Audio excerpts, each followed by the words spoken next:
Jamison Delallo and Julian do a podcast. Coming this spring right now. Episode 21 of Julian's Lightroom. But for real, I was so happy to have Jamison on this podcast with me. We had such a cool conversation. Jamison is a primal movement coach. He is a spiritual explorer. He is a soon-to-be father, and he is someone who I look up to in so many ways. He is a shining light of vitality and health. He's such a grounded person, very approachable, easy to talk to. There's a lot of things I appreciate about Jamison, so I'm very happy that he joined me on this podcast. We got a great recording, and I get to share it with everybody. So, Julian's Lightroom, episode 321 with Jamison Delallo. Enjoy. And then I go in for a 2-hour massage every other week. Oh, that's what's up. A 2 hour, dude. like the whole massage is 2 hours? Yeah, 2 hours. Dude, which that's is gotta be legit. like a spiritual experience. It's funny. That's what I was telling Sarah. Well, because the Yeah. massage therapist, she recommended it. And I've had this happen twice too with people I do trade with. But they'll Yeah. do like typical hour or even like 90 minutes. And they're like, I need more time. There's like, you're just like, your body's so big compared to what they're used to. Not like muscular big. I'm guessing just taller being a man. Gotcha. Surface area so yeah. kind of thing. Yeah, surface area kind of thing, I guess. I guess that's Yeah. what they're saying. I don't know. I've heard it twice though. So it was funny though. I was telling Sarah that I really utilized that time, a 2-hour session, not necessarily to check out, but it is almost very meditative, really just trying to stay tuned into the breath, the sensations, like where she's digging into, what am I feeling, what is my body giving me as feedback. So yeah, it was really great. And then called Sarah right after that. We had the same idea for lunch. We both, for some reason, wanted a veggie sandwich. She was gonna make one, and I was like, oh no, we should just go to the deli in town. So I bought us a couple deli sandwiches, and then we went down to the lake and ate lunch. Got some sun on the baby bump and stuff, so it was good. Yeah, supercharge it, man. Supercharge. Yeah. That's so good. I'm Yeah, so they've been curious. chill. Yeah, dude. I'm curious about your experience with massage therapy and like where you find you get the most value or what kind of value you gain from it. So me personally, I've been really fortunate in terms of my, my body and not like suffering any crazy injuries or having chronic pain. I guess my like gnarliest injuries, I pulled my hamstring. It was probably almost 10 years ago now. I was like 28. Damn, that's good luck. Yeah, I was 28 and I was supersetting. I was on the track and we were doing deadlifts and then sprinting. And I pulled my hamstring. It hurt so bad.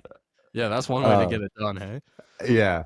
So I had that injury, but it was really funny. Even when I was certifying through GOTA, that was very interesting because I was going back every other month because I was like, oh, I want to learn this stuff. And it was during COVID. And it was really interesting seeing how many coaches and trainers were in chronic pain themselves. And I was just always seeking more tools because I get very broken people that come to me. So I'm like, the more tools I have to help people and guide them towards better movement, the better. But that was really interesting to see. So massage for me has always been, it's just like chiropractor. I tell people it's almost like kind of like the dentist. You should go in and check in once a year. It's not like, I don't think I'd be getting massages if I wasn't doing trade work with massage therapists. Yeah. Like, Okay. I mean, you wouldn't necessarily I've go out sought of your them. way. I've sought them out before that. Yeah, but it wouldn't be like, a regular thing I'm doing. It's nice. Yeah, It's great. It's gotcha. great to treat yourself to a massage. Like, if you have the excess funds to have a massage weekly or whatever, great. I have clients that will go to their massage before they come see me, which is also really good. I highly recommend that with especially when we come to recoding people. Any sort of stimulation to the tissue, whether it's an adjustment, a massage, even physical therapy, manipulations or whatever, we kind of open up a little window. So I like being able to have people come in right after their massage or their chiro instead of just like sit back in the car, go back about your daily life in the same patterns. Now we can kind of reinforce, or what I like to think of is like we're kind of molding the tissues and changing patterns and whatnot. And put them into that malleable state with something like an adjustment or like a massage therapy session. I could also see it bringing people into their own bodily awareness and then combining that stimulus and then going into the movement training, having like two really big and different enough experiences in the body that like you're not necessarily going to feel like it's a huge effort going to get a massage, but some people might interpret movement training like, okay, I got to get ready for this big effort. So it's kind Yeah. of nice how you can add those together, I think. It's definitely interesting.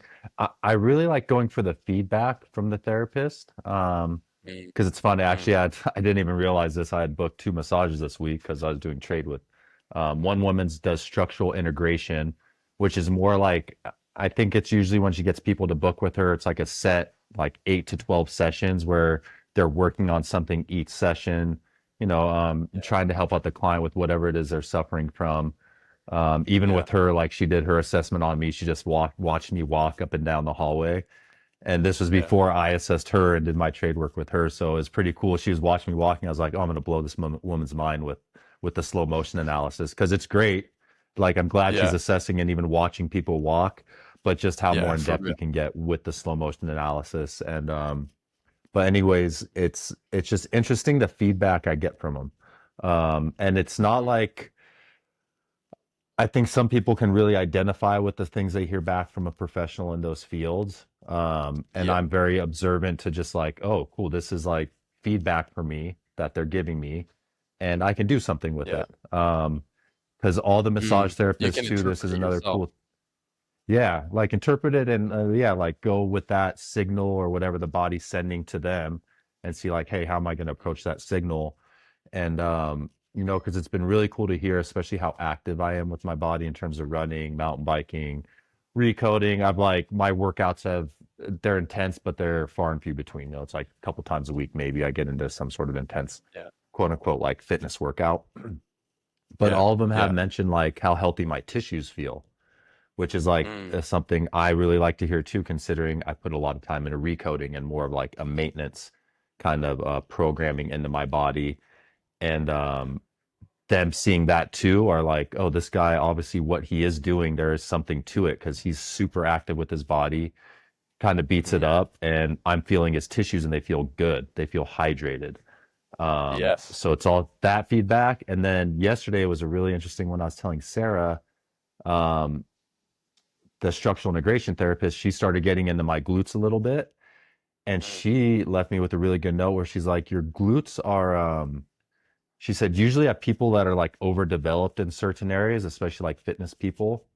So it made me think of yeah. like Yeah. isolation training or, like training just like a hip extension, that glute max area. But she's like, your glutes felt like Yeah. well kind of developed in the whole glute. It Well wasn't just rounded. like this. I was like, oh Yeah. yeah, cool. I was like, I don't have the biggest glutes, but it's like it was cool to hear that because that's something Bam, Yeah. myself. I think I was talking to Timbo about it one time where he was even mentioning Yeah. noticing like Carly's glutes and Rosie, she's Mm, a power lifter on Instagram, Bam, and a few of our coaches, how the glute development is different. It's more of this like well-rounded, kind of structured, functional glute. And it just goes to my mind like, yeah, because we're kind of training it in its rotational fashion. And so it's kind of mm. developing as it was designed. We're not isolating it to just blow up the maximus or make the booty have Yeah. cakes or whatever. So yeah, it's Yes, cool. Like just hearing exactly. those little signs of We're exploring feedback every are, corner. We spend so much time exploring all the different angles in which we can activate our glute. It makes sense to me that we're building it in a rounded out way and hitting all the different mm, areas of the glute. And also bring a lot of attention and awareness and probably, yeah, mind muscle connection to that area. So it's no surprise to me, but I can imagine that when you have someone who is physically exploring your body and giving a kind of an assessment with the physical sense, even though we know and we're confident in this work, there is a sort of like, it seems to me there's a sort of feeling of like affirmation when you hear the same feedback from someone who hmm may not be in that world necessarily. mm. Yeah, for sure. It's a good affirmation. And then also like a good sign that like, hey, what we're doing is actually working. And not just from our own Yeah. intellectual mind of thinking like, oh yeah, I'm feeling good, I'm moving good. I don't have any chronic pain, but then getting another professional's hands on there and them giving you good feedback. And again, not that all is perfect in my body. I go in, I know my compensations and where I'm feeling it. Like I've been having like a chronically right tight hamstring. And it's not to this point where it's like it causes issues or I feel it all day, but I know it's there and I'm aware of it. And, Yeah. working through the practitioner, them feeling my body, my tissues, and them kind of confirming that. And then it's also like, okay, hey, how am I going to navigate this? Not like, oh man, my right hamstrings, it's super tight. Like I always feel it. It hurts. Like again, really identifying with the sensation, but it's like, hey, it's tight. Like where is that imbalance coming from?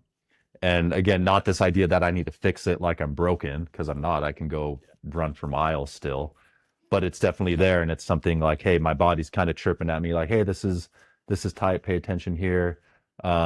Yeah. And so having them be able to like, oh, right hamstring, maybe it's something in the left hip, or my practitioner today, she's like, hey, I'm gonna just get into your psoas a little bit. Maybe, it's stemming from there. So digging into the Yeah. psoas and then yeah, all those connections. And then feeling too is Yeah. really interesting. She got into my neck really deep today, which felt amazing. But there's Yeah. also like crazy adhesions like I've never felt before. And even she was like, yeah, I hit a couple big adhesions that she got to release. But yeah, it's interesting. What is Again, an like adhesion? What does that kind mean? of like, I mean, almost like I guess how you would define it is think of they talk about fascia being dehydrated, right? Or like Oh I yeah. guess the easiest way to like to make it like mentally clear is think of like scar tissue. I Okay. guess that'd be an easy way, like Build that can up. form adhesions, yeah, buildup of scar tissue and stuff like that, or chronically Oh being stuck in like chronically being in yes. certain positions and the tissue Yeah. creates adhesions. At Yes. least that's how it's transformed or transmitted to me. I'm not 100% sure if you know, Yeah. It I did makes like sense the to me. clear definition of what an Yeah. adhesion is in the tissue, Yeah, when but I think of the right. word adhesion, adhesive comes up, and adhesive makes things stick together like a Hmm. glue or something like Yep. that. And I've seen those visualizations of a healthy fascia versus Yes. maybe like a fascia with adhesion, and there's all these like Yes. almost web-looking things in between it that Yeah. form and like hold it together. It's really an amazing visual. I love seeing the Hmm. visual to really relate to the experience Hmm. inside the body. Yeah, so Um, it's yeah, scar tissue, I guess would be a better way to kind of have that visual. mm, yeah, But yeah, so that was like another thing, feeling it in my neck, and it's not like, I've had a chiropractor ask if I have neck pain because apparently I don't have like the best curve in my neck, but I'm like, no, I don't have any neck pain. But like feeling those things is like, oh, maybe there is some stuff I should like pay attention to my neck a little bit more. Maybe too much screen time. yeah. I notice that if I take a video of myself and I watch it back and I'm like looking at my posture, I've been like, oh, I've been tech necking a little bit Hmm. much lately.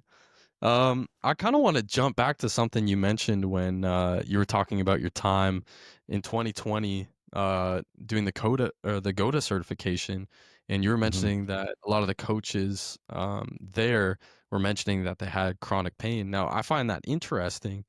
I'm just curious how that came up or how that was shared because my initial inclination would be to assume that some coaches maybe don't want to admit that they have chronic pain Hmm. or share it because they feel like Hmm. that could diminish the value or diminish the trust that their client might have in them.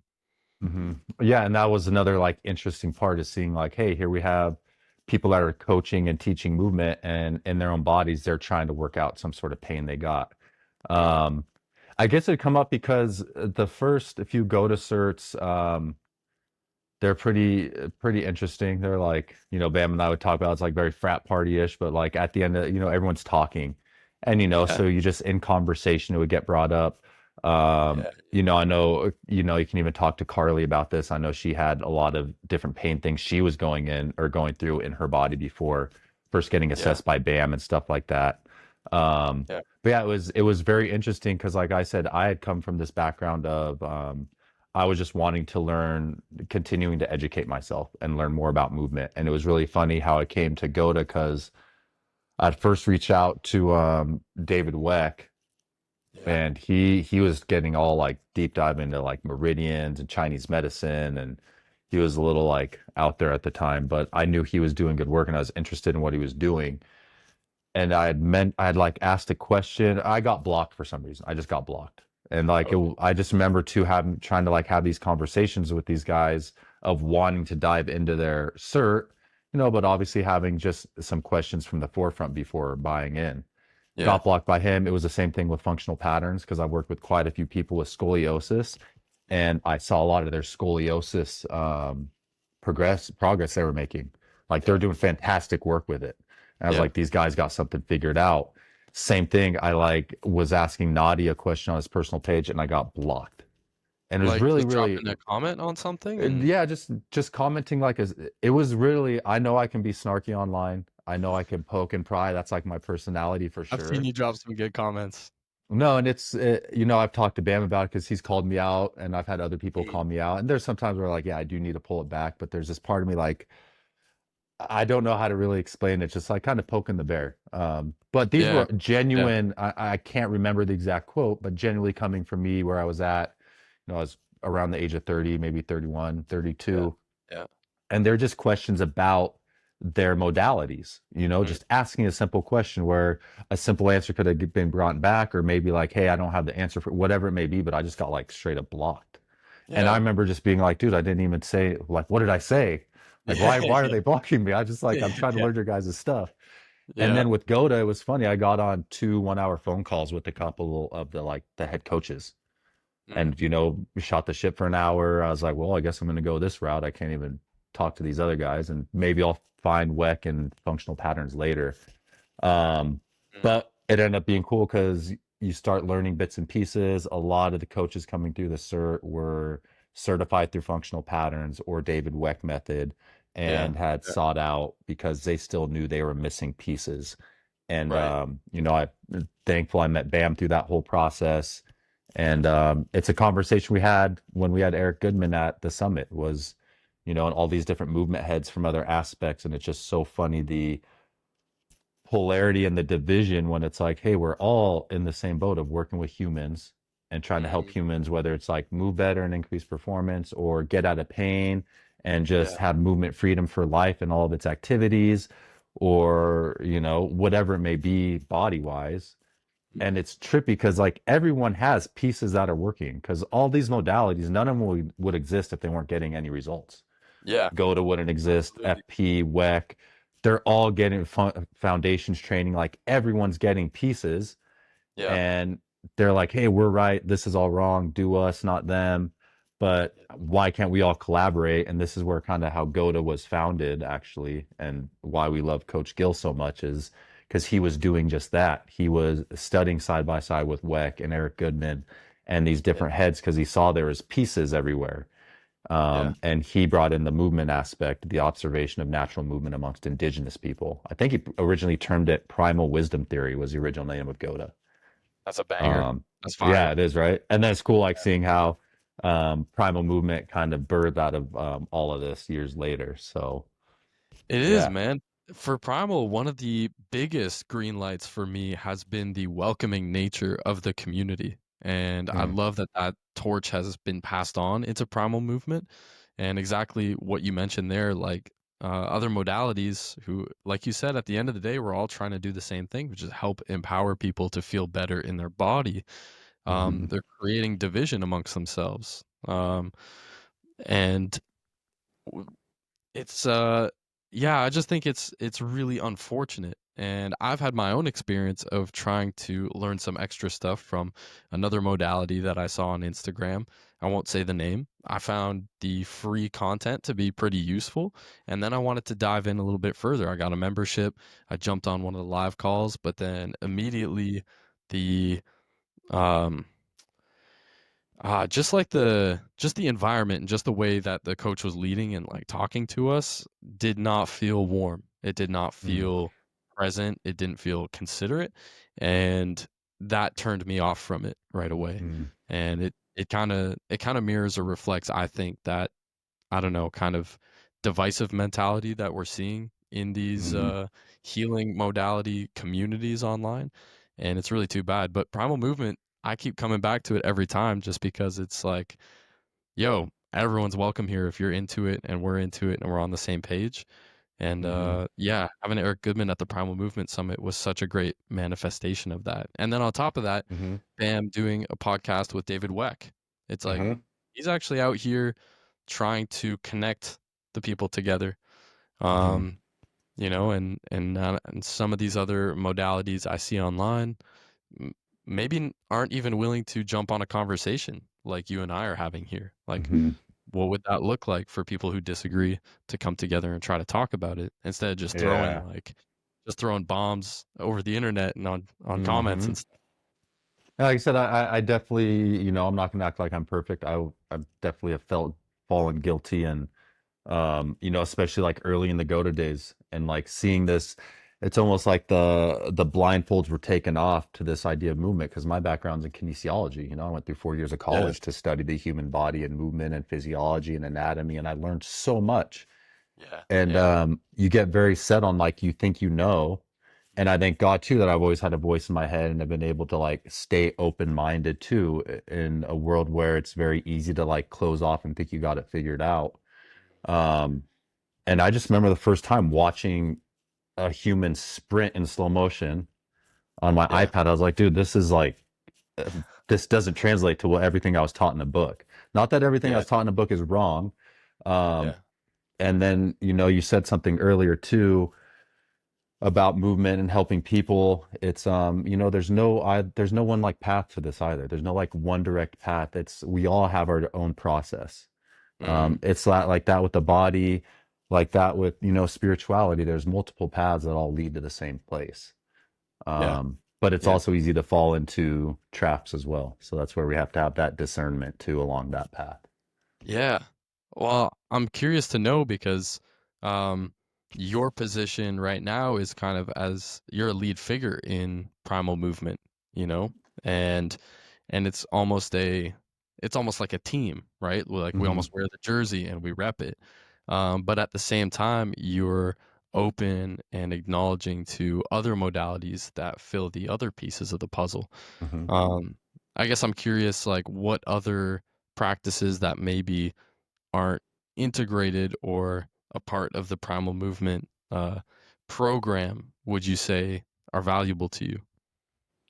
Well, the cool thing about primal movement is everything that it is and what we teach, as if you're looking at Bam, Carly, and myself as like, the leaders and the instructors, which we are. But the cool thing is too, I can honestly say we don't look at ourselves above anyone of our other coaches, like you or anyone else.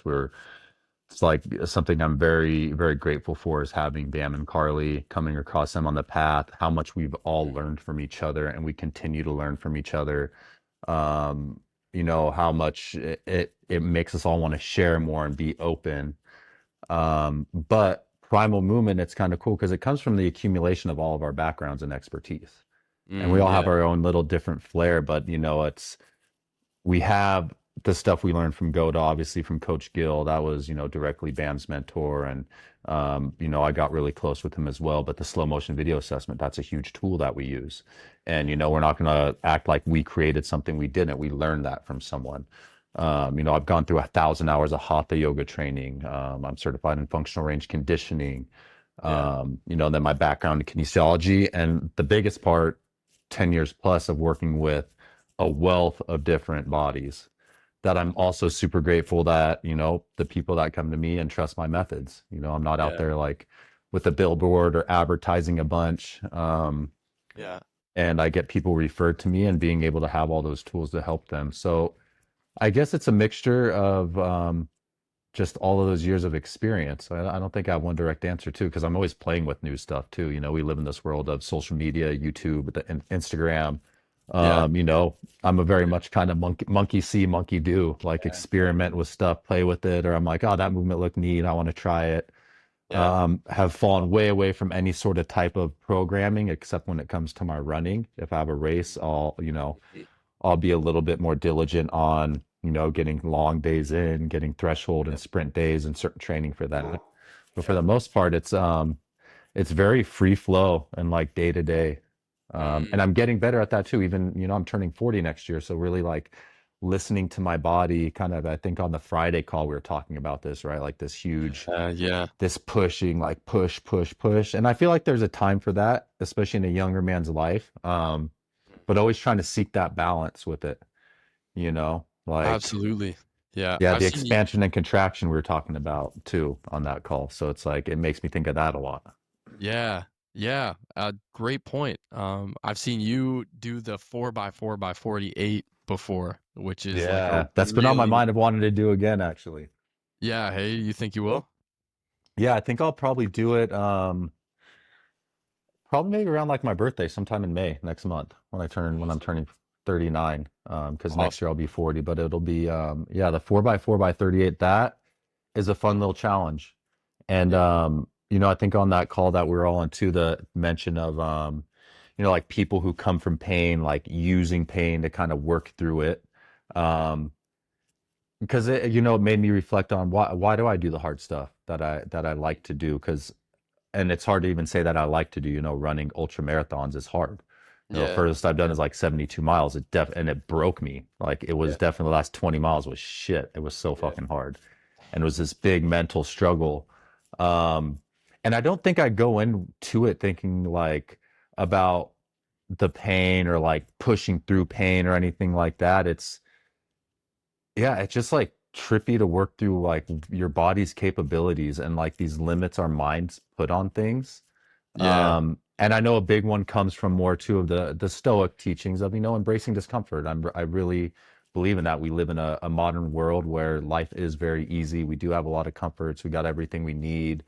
In a world where most people are complaining like they don't have enough and they need more. yeah, Um, I find that it helps me I feel very content, like I don't need much, working through those things or pushing my body beyond limits that I thought it could go to. yeah. At least that's where it's evolved to at this moment in time, and it becomes a form of meditation, like Mm, for sure. I got in a strict meditation like breathwork practice for years before COVID, and I remember when COVID hit, like shook everything up, and I was talking to my brother's partner about this, how I haven't had a real consistent morning practice since COVID. But also, I can't look at it as a bad thing because some of those practices have morphed into something else. Like it was during COVID when I found Goda. When I started running again, I was a huge runner as a kid. And now that takes on a form. I'm out in the woods running 8 miles. I'm just out in nature. That becomes a form of meditation for me, yes. and I'm also, Yeah, working my body and breathing, getting sun on my skin. So it's also like not feeling like you need to be stuck in this very regimented pattern or practice, but also seeing like, yeah, those tools and practices can kind of evolve into something else, yeah, one and yeah. different. Absolutely. I think one of the greatest lessons I learned from practicing meditation, after doing a lot of just like sitting in place, closing my eyes, focusing on my breath, or having a guided meditation, is the realization that meditation can be brought to anywhere, any place, anytime, any experience. It actually Hmm. transcends everything, and there's no time where you can't meditate. I Hmm. think that that's like kind of an idea that a lot of people get tripped up on, like, oh, I can't meditate, I'm just too busy, I can't meditate, my mind's too active. And it's kind of like, well, you got all the sauce you need. That's like all the Yep. stuff that you just need to feel through, and it sounds like you're already aware of it. Yeah, and um it's what's taught through you just made me think of Vipassana, which is it's a form of meditation, and they have these Vipassana retreats where you do 10 days of silence and you're meditating on this practice 10 hours a day, 10 days yeah, straight without talking. yeah, I've been And it wanting to try that. takes, dude, it takes you deep. It's cool. It's a state, definitely a state of uncomfortability. Yeah. Something you mentioned to 90% of people, and they're like, I couldn't do that. Hmm. And it's like, think, do this, and this is the power of the mind. It's cool. I was talking to my kids at the juvie center about this last week because I see them once a week, these kids in the juvenile detention center, and we are Yeah, talking about the power of the mind yeah, and mindfulness. And it's like, I think I brought up the analogy, everyone gets so obsessed. Let's use like the typical gym rat, right? They get very obsessed with like health and feeling good, but also like this external, like this vanity. How do I look? yeah, Um, and we get very caught up externally. And I was just saying, imagine if we took all this energy and focus that we're putting into like working out, eating good, our job, and things like that. And once we put that same effort into like actually training our mind, It's the most undertrained muscle, and this is where like getting into meditation, kids are those were the answers. So like, I can't do it, I can't stop thinking, and it's like, well, that's why you're starting this practice. You've never done it, so it Mm. would be wild if you were able to sit there and just meditate for like an hour. Like that'd be very Yeah, yeah, abnormal. But we yeah, live in a world that keeps this thing. I've heard so many different numbers, but I think Paul Chek says like 60 to 90,000 thoughts a day. yeah, And most of yeah, those are coming from a place of like fear and scarcity as opposed to like love and abundance. So at yes, first it's just like, hey, can you sit with yourself and really just observe? Just like observe what's coming through and realize you're not your thoughts. Realize you've just got a bunch of shit. Oh, sorry, can I cuss on here? Bunch yeah, of yeah. Whatever you want to say. Yeah, bunch of yeah, shit stuffed and programmed into your brain. We've all been programmed from the time we were little kids. And at a certain point, I think a lot of people will realize that and be like, oh wow, I can program my own mind. I can train my own mind. I can dude. train that resilience. That hits home like crazy. And as you're describing that, I feel like I'm diving back into the gradual changing of how I've related to my mind over time, Mm-hmm. where before my mind would be infiltrated with a lot more negative and fearful thoughts. I'm not going to say I don't have any anymore. They're always Mm-hmm. there to some degree or another. But wanting to run away from them, wanting to suppress them, wanting to distract, using drugs, using media, using food stimulation, whatever it was.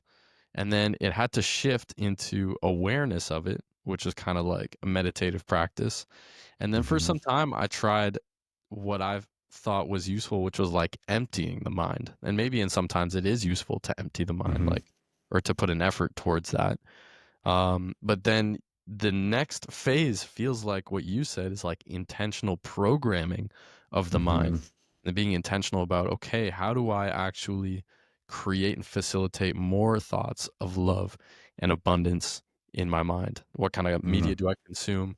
What kind of people do I surround myself with? Mm-hmm. Books that I read, et cetera, et cetera. And something I've been curious about implementing as more of a practice recently is not just the practice of manifestation, but of uh, intentional visualization. I hear a lot of like athletes utilizing this and like really going deep into feeling these moments. And I've actually seen a really cool video, maybe you've seen it, of like high level fighter pilot uh, uh, uh, yeah, fighter pilots, sitting in like a boardroom, and they all have their eyes closed together, and they're like moving their hands and stuff as if they're actually pulling on controls, and they're Mm-hmm. doing it all in sync. So what I just want to ask, like, have you had experience with visualization as a practice, or what kind of So intentional mind training do you like? yeah, I think that's definitely, I would say, a phase amongst like evolving a practice of like meditation is getting into, I've gone through guided practices of visualization or like, imagining where you're at. I've seen something like you mentioned with the fighter pilots, but even with like F1 drivers, same thing, Mm, like, eyes closed, shifting, yeah, downshifting, changing gears through the course, like visualizing the perfect lap, things like it's that. cool. It's so Oh, dude, cool. it's amazing. And it's Yeah. and that takes a lot of work to get to, I think. But just like anything else with consistent practice, I think you can get better at that. And it's funny you bring this up. I forget why, but me and my best friend were talking about just like memory, and I've smoked since I was younger, so we're talking about like how Mhm. smoking the marijuana affects the memory and Mhm. whatnot. And he was talking about imagination and visualization, and we're both kind of on the same page. Yeah, it's not like I can close my eyes and like instantly visualize what I want to visualize, but then also it's being real, like that's not something I've fully and truly practiced. And I Mm, have heard the practice of visualization when it comes to like manifesting and things like that. I just yeah, haven't personally dove into it, but it's definitely, yeah, something that'll come up down the road. And this yeah, idea that you brought up earlier too of everything, back to the Vipassana, is you hear the Buddha talk about that, where yeah, all your daily activities coming down to, if you're literally cleaning someone else's shit in the toilet, can yeah, you do that in yeah. a state of equanimity and meditation, Mm, as mhm. opposed to like, ah, fucking goddamn it, got to clean these toilets again, like these Yeah, dirty assholes or whatever it may be. It's like, yeah, yeah, can you maintain in this meditative kind of peaceful equanimous state as you move throughout the day, even when it comes to the mundane chores and things like that. And like an even deeper practice that runs along those same lines. I was hearing, shoot, who was talking about, it must have been on a podcast or something. But they're talking about treating every individual in your day as like, you know, the God you praise or the deity you praise. So let's use in this example, like Jesus Christ, Mhm. you know, Mhm. so like pretending and really trying to visualize that with each human you encounter as this like Christ consciousness and this like Yeah. just viewing them as pure love, Yeah. and like how a conversation would be different, like, you know, when you see your partner or your mom doing the dishes, like, oh, if that was Jesus doing the dishes, what would you do differently? And I was Yeah. like, Yeah. oh, I love that. that's a cool little practice to think about, especially, you Yeah. know, if you find you know, that it just makes you a better person or like want to help more. If like, oh, if that really was Jesus Christ, like what would you say to him? Or how would you Yeah. approach Yeah. him doing the dishes? And it's like, hey, let me give you a hand. Yeah, how would you show up differently? You know, Exactly. you wouldn't be seeing them as maybe some of the things that get us riled up or annoyed or sometimes or you Mm-hmm. know, whatever kind of human negative experiences we have. And there's also this thing that Bam has shared on a story one time. It was just a simple question. And it reminds me of that. It's what would love do and what would fear do when you're faced Mm-hmm. with a decision, you know? And it's like, how am I going to respond to this message? How am I going to respond to what this person is saying to me? How am I going to approach them? How am I going to share this message?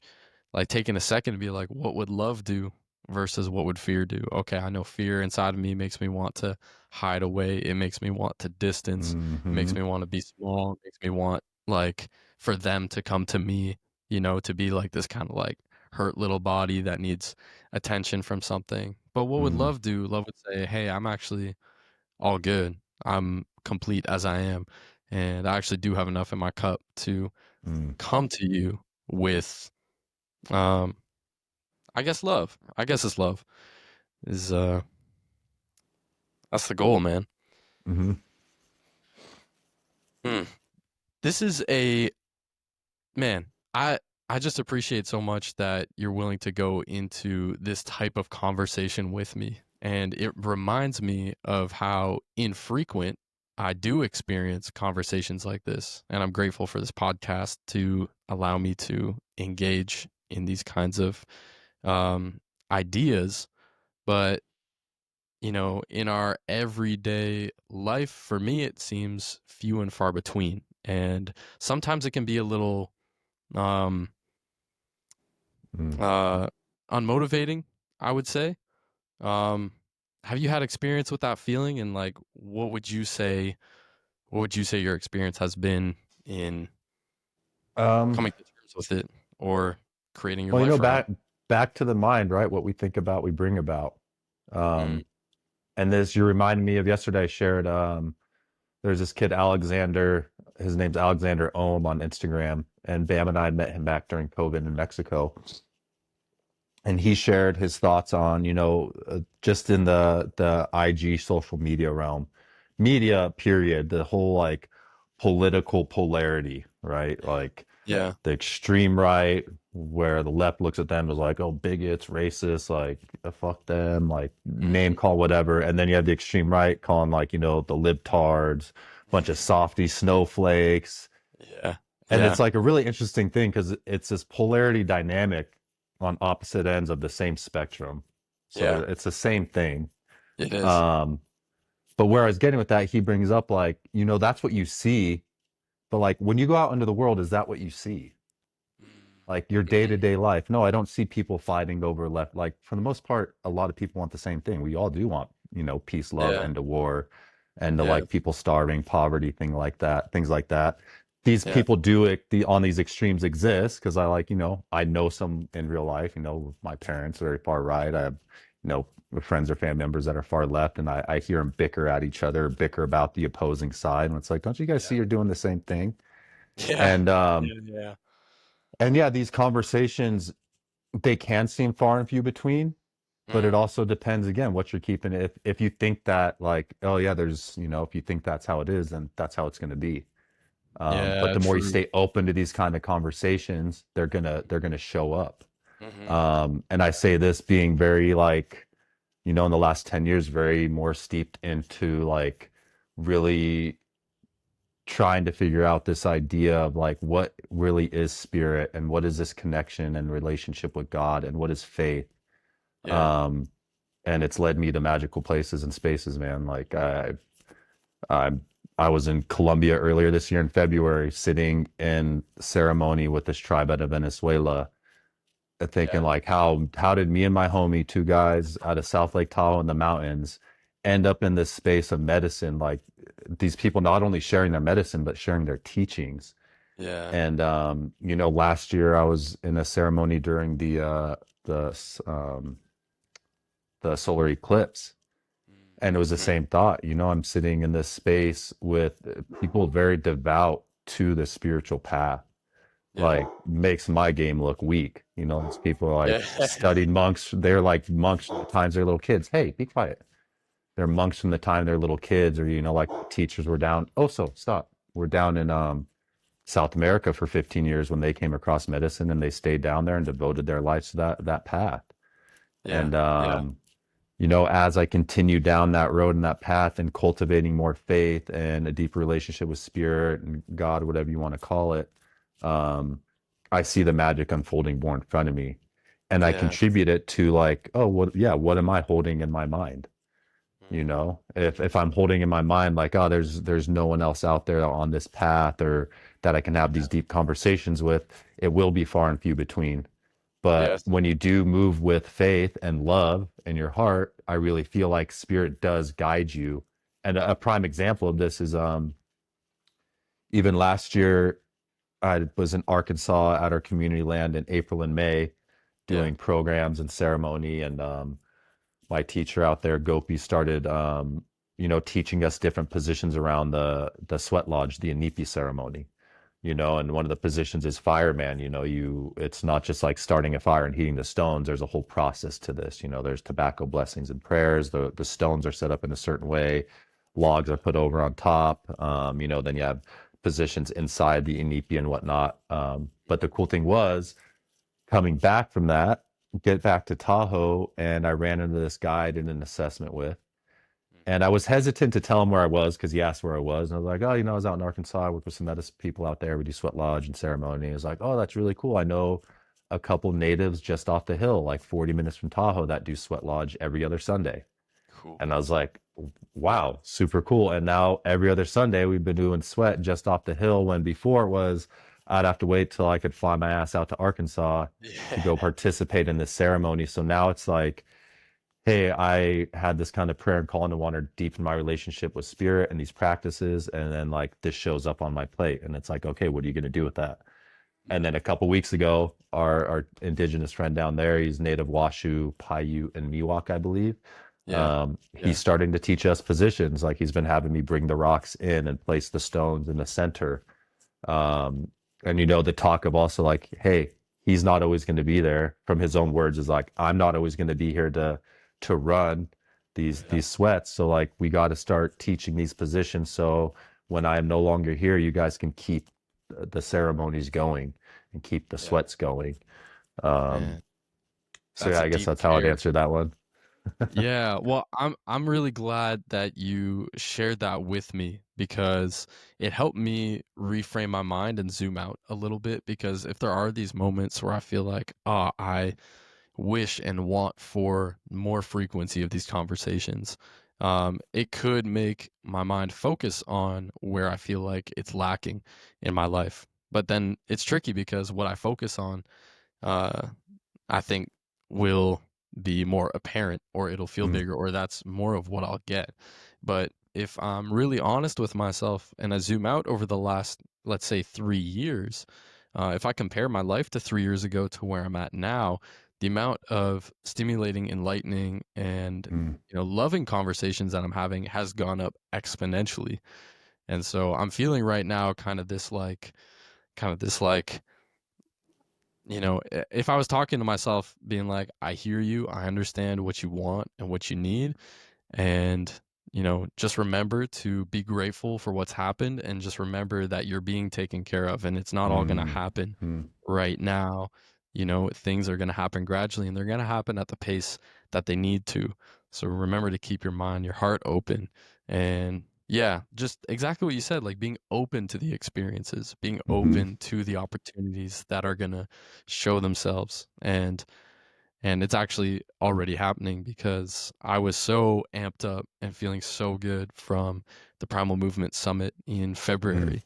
And now there's this second opportunity coming up in June to come to Mm-hmm. Portland, and I'm very excited and I feel very Mm. called to come and participate in that.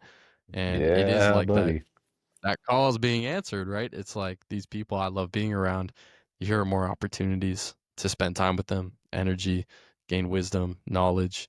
I'm really looking forward to that. And Mm-hmm. yeah, Yeah, man, so are we. that faith just it just keeps pumping out content, dude. It's Yeah. great.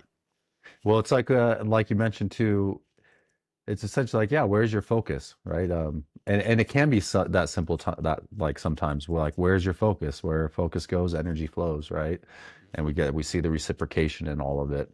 Um, I had another thought, it'll come back, but yeah, and just having, you're doing it. It's even like it's a funny place we get in our mind state. I'll use a simple example of like someone getting down on themselves because they didn't do their, let's say they're aiming to go to the gym 6 days this week and they didn't do it. Let's say Yeah. they went four. And as opposed to looking at the 4 days they got their goal and hit their target, they're focusing on the 2 days they missed and being Yeah. all like poopy pants about it. Yeah. So yeah, sometimes just like it really can be like the shift in perspective can help a lot of people, I think. And it's not like an absolute thing, but I think it does Mm. play a really big part, you Yeah. know? I lo- I totally agree with that. It's not necessarily always an absolute thing. The video I just posted on Instagram was in the theme of finding value in the times where we do find dissatisfaction in ourselves, or we do find ourselves to be insufficient in some way. And I think it's important that we do take that kind of message with a grain of salt and with some nuance. And exactly like you said, there are no absolutes. It is kind of like how you mentioned, the far left or the far right, they're really two in the same thing. Hmm. And you know, even observing the behaviors that fuel some of the bickering between the far left and the far right, I feel like I can sometimes even see it in myself. And Hmm. these like big societal groups are kind of just larger manifestations in the world of all these natural laws that we observe, like the law of polarity. It's like it exists in Hmm. social groups, it exists in the, spatial physics realm, it exists in our body and in each of us as a person. And so, yeah, it's funny, man. It's like always a dance and it's always a juggling. And back Hmm. to that word that you shared was equanimity. I think that Yeah. that's one to keep remembering. No, it's also too remembering we always have a choice, right? Like, and I know a lot of people are struggling and it's hard to hear sometimes, but even in this idea of manifesting, it's like, if you really don't like where you're at, you can always make change. You just gotta, take that action to make that change. Whether it's like, you're someone who's super stressed out with your job and it's, we just like live in this world that wants you to attain more and more and more. And it's like keep climbing this never ending ladder. And I see it in people around me, how stressed out people get. And I'm like, dude, like pump the brakes. Like you're Yeah. stressing yourself out. Like, don't you see there's a choice here? You don't have to like stress Yeah. yourself out this much. Yes. And it's just like, and then also the other side of that coin is understanding like the society and system we live in, right? It doesn't, it's what it wants, kind of. Or Yeah. that's what it seems like what it wants. A bunch of stressed out people that are not healthy, as opposed to like really taking your power, having your mental health, physical health, emotional and spiritual health. Our Yes. society and system doesn't really promote that. And I think I'd hope most people can agree and see that. Yeah, I would say so, man. And this is another beautiful paradox of the human experience is the like our own innate what I would consider free will and choice mixed with the influence of our environment. I Hmm. think, at least in my experience, they both have large roles. It's like, you know, you can't you can't go in the Sahara Desert and then just mindset yourself into being like cold. You know what I Yeah. mean? Um, you Well, can try. maybe a well-practiced monk can do that. I Maybe haven't you seen him can do it in the actually. death. Yeah, I've seen the the monks way up opposite. high in the Tibetan mountains in the cold, like making their Like body steaming hot and hot. steaming a blanket. Yeah. I'm Yeah. curious if I'm talking any of them have bullshit done it in the then. desert. Yeah, right. And they're But just I've never shivering. seen that one. So maybe it's like, yeah, they get into the desert, they're just like cold, they're like turning blue, Yeah. catching That'd be frostbite in the some desert. crazy mind games, man. I'm so glad you brought that up because immediately I had that vision of those dudes sweating and making steam in the freezing cold. I'm just like, all right, man. That's like, those are the things too. That's really trippy to think about is like those human capabilities and how those teachings. I mean, this is kind of my theory on it, is just thinking Mm, those teachings have been, lost. Like we yeah. can't truly like what the human body is capable of. Yeah. I really, I see animals like out in nature where octopuses can regrow out their whole arm and limb. Lizards regrowing tails. It makes me wonder, like, oh, dude, does a human body have the capacity to do this? We just don't know how to tap into that level of healing. Like, because Yeah. our liver regenerates, like, we know there's tissues that regenerate in the body. Yeah, it's Like, true. why couldn't we grow a leg back? Maybe it's just Yeah. like we've lost the ability to do it. Dude, I remember like Wim Hof was one of the first like people I witnessed that shattered my belief of like what a Mm. human body could handle. Not that I had much prior information or training before knowing that, but just it was like, dude, this guy is like breaking all these records. Um and it was just incredible. I'd never thought you could. And then he had like the breath training stuff that you could Mhm. follow along to the Wim Hof method. I don't do it anymore, but I remember doing it a few times and then being like, I don't know what it is, whether it's like hyperventilation or what's going on. I remember it feeling trippy, and I was like, that's Uh-huh. super cool. I love it. Well, the Uh, breath is the breath is spirit. We come into this life with a gasping inhale, yeah. and we leave on the exhale, and I've done all types of breath work through yoga, Wim Hof, Hmm. Kundalini, Hmm. and some of my favorite breath tools to play around with are that exhale, like playing with the death state, holding your breath on the exhale and seeing Oh, how I long like you that can hold too. it and pushing that. It's really interesting. And it's a mental game too of, really reflecting fear states. Because it's like you're not going to die you can't kill yourself from holding your breath. That's not going to happen. Yeah. Your body But will like just when you, inhale auto. yeah, it's just going to gasp reflex. You're going to inhale. You're going to take in air. So Yeah. it's Yeah. like Yeah. it's really neat. I remember, I forget the exact name of the practice. I know it was a pranayama I'd learned in yoga, but we'd fully exhale. And then, Mm. yeah, you sit with the exhale as long as you can. And it's really trippy when the body starts sending signals because, I mean, this is Wim Hof too. They do the same thing. It's just a little bit more, like you said, kind of hyperventilating. Or as someone described it to me, they say it's like the CrossFit of breath work. Yeah. Um, I think that's the vibe I was going for. Yeah. Yeah. That's Um, but yeah, you hold the breath and it's really trippy, like, feeling first like the physical, like clinches in the body, like wanting you to breathe, and then the mind telling you to breathe and being like, no, I don't need to breathe. Like I could totally hold my breath longer. And there's all these sensations that start coming up telling you like to breathe. mm-hmm. And I remember being able, the first time I pushed through that, it was like, I want to use this analogy almost like I feel like it was like this plane flying through a storm, and Yeah. then you just break through the clouds into like Whoa. serenity. Because Yeah. the body, it was like freaking out, telling me to breathe, and I wouldn't breathe. And then all of a sudden it's like poof, and like Uh, the space opened up. It was really, really cool. man, Um, so yeah, that the breath can bring up and bring about things, bring up things. But it's definitely something I think everyone should play with. 100%, dude, that breaking through the cloud feeling. Um, I can relate that to stretching in the yoga that I've practiced, but also in the primal movement that I've practiced, Mm. especially if we're doing like single side rockers, pigeon rockers, and then a pigeon stretch. That always hits me super hard. But the pigeon stretch, like the real money for me is like on the exhale.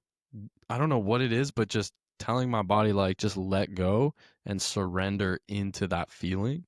And I've Mm. experienced similar things with the breath hold on the exhale. When I was at this place called Long Point, I was volunteering at the Bird Observatory. One of my favorite practices every day was go into like the low surf on the lake, and then just dive underwater, exhale all my breath, and then just try to lay on my belly on the sand and then just get like Nice. moved about by the waves and then see how long I could stand it and also try to fight off those feelings of fear and I couldn't even describe to you in detail or specifics why I felt like it was beneficial, but the experience was so visceral and so real, and maybe it was like an empowering thing, Mm. uh, that maybe it was a power of or a practice of empowerment that really drew me to it. Another thing that this is making me think of is have you read or listened to Goggins' first book, Can't Hurt Me? I mean, I've heard parts. I've heard about it. I should have read that book by now. I haven't. I did the four by It's four awesome. by 48 when he Yeah. was running through California. So I got to go do Cool. 2 runs with him, and it was like, dude, thousands of people. It's pretty crazy. That's what's But up. yeah, That's everyone I cool. ran with, they're like, "Oh, have you read the book? Like the book's so good." Everyone had their book to get signed. I was like, Yeah, "No, I think I just kind of, I think I can understand the dude from listening to him on podcasts and stuff. Like, for I sure. don't think I need to read his story. I could tell he's had it pretty rough." And He's the real he's deal. he's told his story enough on different podcasts where I feel like I kind of know the book without reading it, but I'm sure there's some Yes. bits and pieces Yeah. in there I could really pull from. Just the one little story is so relevant to what we're talking about here. And I think he was doing SEAL training and they're doing some underwater breath hold stuff, obviously. And he had this real like relationship of animosity with one of the trainers where the trainer just loved to make fun of him and just loved to try to put him down. And so there's this moment where he's underwater, really trying to hold his breath, and like he's really struggling, having a hard time. His body's convulsing, and he describes it in really, immersive detail. And then the trainer's there, like laughing at him, pointing his finger at him, just like you're nothing, right? Trainer also holding his breath, but he can come up and down as he pleases. And then David Goggins says something like, I decided in that moment I want to take that motherfucker's soul. And so he unlocked the next level, like the clouds clearing, and he just went straight face. His body went calm, and then he just like stared down the instructor, and then the instructor started like convulsing and like couldn't breathe or nothing. uh, I had to there you take off. go. That's it, dude. He Yeah, dude. tapped into that next level, whatever it is. I don't know what it hmm is, but it's It's there. I think of it too. It's like you're facing fears. In that case, like extremely facing fears because you're underwater, and if you do gasp reflex, you're gonna choke on a bunch of water and potentially like kill yourself. In Yep. the state of practicing it on the yoga mat, where when I do take an inhale, I'm going to be breathing in air, like I'm fine. Yeah. It still is like it's a fear. You're facing a fear for sure, and Mm, um, mm. and the breath is such an interesting thing too, because it's something that's a happening, but we can also control it. That's what also Yes. fascinates me about it. And I forget who I want to say maybe that's Alan Watts. I heard that through or Eckhart Tolle talking about, the breath being this just like constant happening where you don't have to think about it, right? It's just like your Yeah. body's gonna Yeah. like the body just gonna take care of you, but you can also like play with this breath and control it and manipulate it. And it'll teach you things if you tap into it. The breath is a great teacher for sure.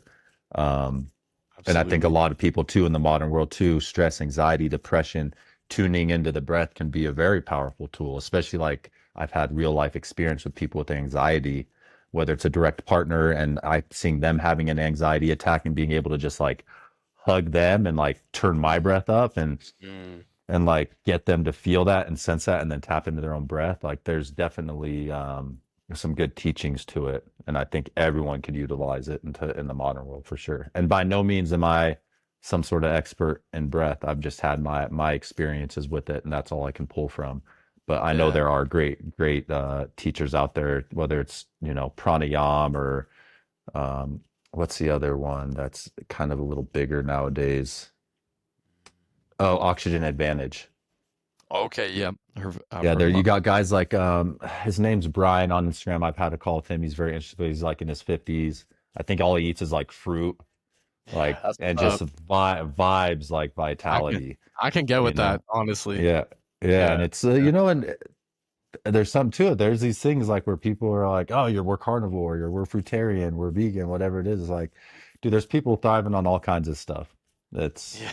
I've heard of you know, breatharianism. Have you heard of that shit? I have heard of that. I have not seen, met, or heard of. I don't think that's I don't want to say it's not possible in our modern era, but I don't want to I limit, no. definitely yeah, I definitely believe in these things. Like, there's Yeah. people going on. 30 plus day fasts and things like that. But Yeah. I Yeah. would not recommend that unless you can be out on an island with no stress, no Mm. bad juju energy around, getting fresh Yeah. water, fresh sunshine, like salt. It's A high like, level stressor. yeah, you have all those things. And yeah, I don't, the breatharian thing, I've heard that too. It's like, oh, wow. Who I've heard knows, dude? that Maybe too. And we're like, like, it's like we're like a plants, dude. We know how much we love the sun on our skin and like how yeah. good air is for us. Like, Yeah. we're energetic beings, we're electrical beings, we're like a fucking Yeah. battery. So who It knows, depends how dude? you're Again, tapped like in. the limits. I Exactly. know it's like my initial program reaction is just to laugh at it because it sounds Hmm. so ridiculous. Oh But no, yeah, for real. there is that like there's that possible voice in my mind, which is just like, what do I know? I don't know shit about fuck. I don't know how Uh-huh. none of this works. Yeah. The more you know, the less you know, for Yeah, sure. exactly. And Exactly.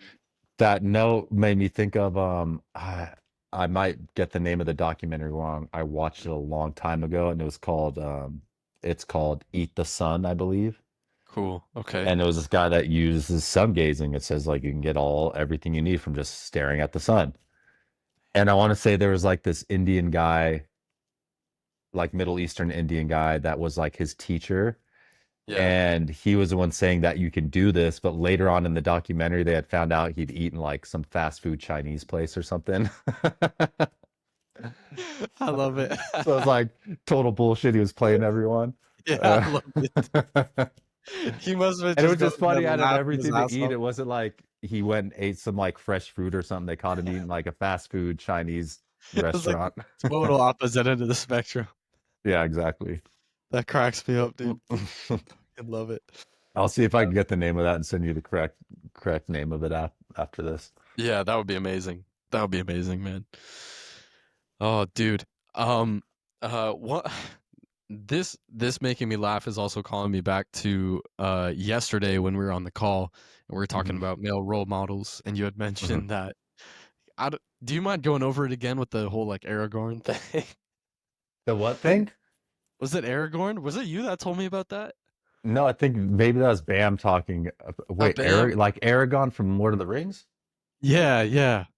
Oh, dude, I was just listening in. I must have missed that part. Oh, I could be misremembering, but there's some kind of conversation going on, and it was about like, oh, what do we think of like the male role models that we have available to us in like Hmm. media or just in our lives? And there was some like Hmm. poll that went on in the United States or something, and like the highest answer of like the best role model we have is like Aragon from Lord of the From Lord of Rings. the Rings. and, Dude, and it's that's a like, great. Hey, it's a or great role model. it is, but it's so funny because whoever told me it was like, we're so down bad that we're choosing people who don't even exist. Very fictional characters. Yeah, yeah. But it, like you said, like it does have some truth to it because fictional characters can often embody all those traits that we wish to see in the world around us. Hmm. And whether someone believes in like that Jesus Christ was a person or not, they can Hmm. still read or understand the teachings and gain value from this you know, his character, like his Yeah. person and whatnot. Well, Um, that what you just shared, even though you don't know where it came from, it's pretty interesting to think about if that was a case where, this ideal role model came out as Aragon, because I like Lord of the Rings. I'm not like a fanatic or anything, but I love the movies just the way they're done and the visual. Like I could watch those anytime. Anyone could say, "Hey, want to watch Lord of the Rings?" I'll be like, "Serious? I'm down. Like, let's watch it." awesome. Um, and the cool thing, what makes me think about Aragon is he embodies this not, because like our modern day warrior are people like Goggins, right? This very like Yes. hard, hard, like fucking just at it, grind, Mhm. warrior Yeah. mentality. Yeah. But Aragon's character, especially over the three films, you can see there is this softness to him too, this gentle side, this embodiment of the divine feminine as well. Mm. And I don't know Goggins personally. We know him through what we see. And when I see a man like Goggins, I see like, hey, he's like that divine masculine warrior, Yes. but it's missing Yeah. that balance of the divine feminine, which again is that thing. We need those kind of people. We need that. Um, Mhm. but it's really cool that in our Western society, we still have are able to tap deep within to see something in Aragon that is a balance of, I think, like the divine masculine and feminine, and can move Mhm. forward with this warrior spirit, but also has like this gentle, loving heart for like the hobbits and stuff, you Man, know. that is pretty cool Um, too. And and it yeah, being it's an like interesting thing. a poll question from like a pool of humans. Hmm. It's kind of showing us what our maybe like subconscious mind is all on the same wavelength about the kind of masculine role model or male role model Hmm. that we're desiring to see in the world. And it Hmm. is that kind of like it is almost it goes back to the equanimity of like someone Yeah, who's the able to balance, play yeah, yeah, someone who can embody finding both that of those balance. sides. It's Yeah, it's really interesting too, because you would think that like a poll would bring up, you know, a modern role model if it was a real person, just someone that's more hyper masculine. You Right. know, that's Like that's where I jogging, for feel like example. we see, yeah, like that's where I feel like the male kind of mentality at is at as a whole. That's what I feel. But this poll is obviously giving a different sense. Like, oh no, there are men out there that realize like it can't just be hyper masculinity. Like there is something to be able to be vulnerable. And that's something I've heard and shared with multiple people and conversations, especially men, is the vulnerability aspect, to where it's like, you know, to really truly be a man, you should be able to be vulnerable, especially, you know, and it's hard in a time, you know, we do live in a time boys don't cry, like this hard mentality thing. So again, hearing Yeah. that that was what the answer was, or like the top role model, yeah, it gives me a little bit of faith in humanity, and that people are actually seeing things a little bit clearer than I thought. Yeah. Damn, that's cool, man. I really appreciate the perspective you were able to gain from uh yeah, that Yeah, maybe anecdote I'm of just like looking too deep Aragon. too. Who knows? But it's a little bit more hopeful and positive than the other perspective, which is, oh man, we're so down bad that, you know, a fictional character is our role model example. It's like actually there's a lot of value, there's a lot to be seen from that character that's Yeah. out there. Or maybe, you know, people see that character and they could see, you know, pieces of Aragon and men and humanity, but not the full, Mm. like, you know, the full Yeah. embodiment of it. Yeah, it's I think this is a cool topic and it's something that I've been thinking about a lot recently because there seems to be either in the online world and then also some people I know in my personal life who, you know, have this like resistance towards uh men or like men in power. And a lot of Hmm. it is like super understandable because there Hmm. are a lot of men in power who abuse their power, who do not Hmm. know how to use their power and who do not um take intentional action that is motivated by love. Um, and and it to me, I think that there is a